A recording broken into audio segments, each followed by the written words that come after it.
যে আমাদের যেসব বাচ্চারা আছে যাদের প্রাথমিক পরীক্ষায় উত্তীর্ণ হতে না পারবে তারা কিন্তু চূড়ান্ত পরীক্ষায় অংশ নিতে পারবে এবং যে যতটুকু লিখতে ঠিক ততটুকু না পারবে। এই জন্যই আমরা আপনাদের সাথে এই মত বিনিময় সভা রাখি। 1 সেপ্টেম্বর মানে আজকে 13 তারিখ প্র্যাকটিস আমরা আজকে এই মত বিনিময় সভা রাখি।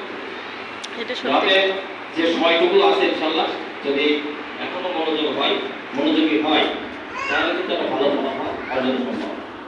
মোবাইল ফোন কিন্তু ওদের কাছে দেওয়া যাবে, কারণ মোবাইল ফোনে পজিটিভ আছে কিন্তু বাচ্চারা তো বোঝে না।